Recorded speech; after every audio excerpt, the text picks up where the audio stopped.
আসসালামু আলাইকুম, welcome back to my channel. প্রতিদিনের মতো আবার একটি রান্নার ভিডিও নিয়ে এসেছি। তো সকালের নাস্তা প্লাস দুপুরের খাবার দাবার একসাথেই আমি রান্নাবান্না শুরু করে দিয়েছি। তো সকালের নাস্তায় আজকে থাকবে রুটি, ভাজি, ডিম পোচ, এই তো। আর পাশাপাশি দুপুরের জন্য আমি একটা চিংড়ি মাছ দিয়ে সবজি করে নিচ্ছি, সাথে ডিম ভুনা করব, এই আর কি রান্নাবান্না।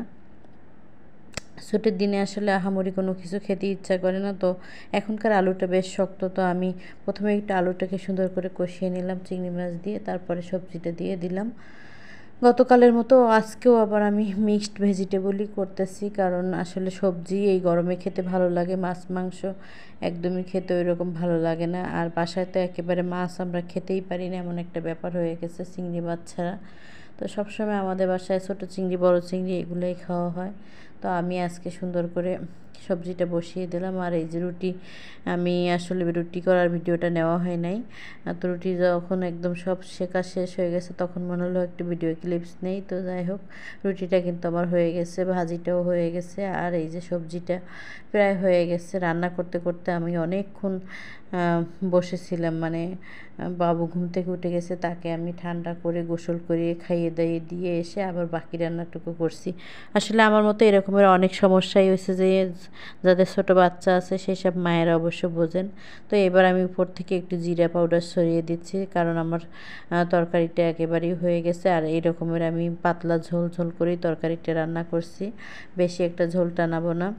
এই গরমে মনে হচ্ছে ঝোল ঝোল তরকারিটাই খেতে ভালো লাগে। আবার আগের মতো একদম সেই লেভেলের গরম পড়া শুরু হয়েছে, সারাদিন এসি দিয়ে পটল ডাঙার মধ্যে বসে থাকা কেমন একটা ব্যাপার। আসলে এটা আসলে কাউকে বলে বোঝানোর মতো অবস্থা না, আর বোঝানো যাবেও না। যাই হোক, এবার আমার রান্নাটা প্রায় কমপ্লিট। এবার আমি একটু ডিম ভুনা করব, সেটাও আপনাদের সাথে শেয়ার করতেছি। আসলে সব রান্না বান্নাই তো একা হাতেই করতে হয়। সকালবেলায় এসে একজন হেল্পিং হ্যান্ড একটু গুছিয়ে দিয়ে যায়, আর সারাদিনের ব্যস্ততায় একাই নিজেকে সামলাতে হয়।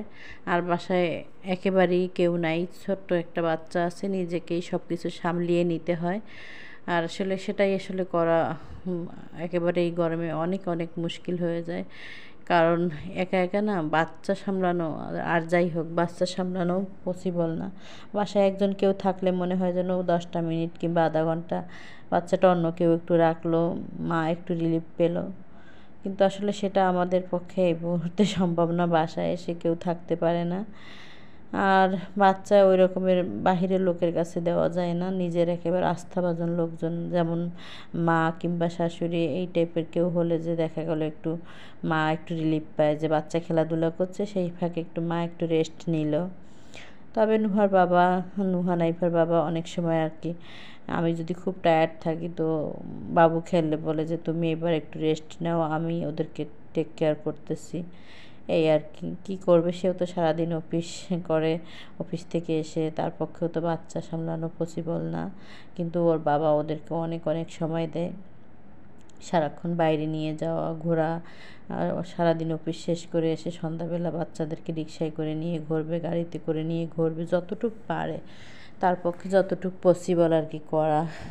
এটা অবশ্য অনেক পরিচিত জনরা জানে যে নুহার বাবা আসলে তার সন্তানদেরকে কীভাবে টেক কেয়ার করে। সে তো একটু সময় পেলে বাচ্চাদেরকে সাথে করে নিয়ে এদিক সেদিক চলে যায়। ইদানিং তার শরীরটা আসলে ভালো না, যার কারণে বাচ্চাদেরকে বেশি করে আমিই সাথে করে নিয়ে ঘুরি, এই তো আর কি। তারপরে ওর বাবা বলে যে আমাকে একটু রিলিফ দাও, আসলে আমি এই গরমে এত কষ্ট করে অফিস থেকে এসে ওদেরকে নিয়ে বেরোতে পারছি না, তুমি একটু ওদেরকে সময় দাও। আসলে সেটাই আর কি আমি দিচ্ছি। আর বাচ্চারা তো সারাদিন একঘেয়েমি বাসার মধ্যে থাকতে চায় না, একটু বাহিরে কারোর সাথে দেখা হওয়া, ঘোরাফেরা, এই আর কি, এই জন্যই আর কি এদিক ওদিক আমার যাওয়া হয়। তো এই তো আজকের মতো রান্নাবান্না এখানেই শেষ হবে। ভালো থাকবেন, সুস্থ থাকবেন, আল্লাহ হাফেজ।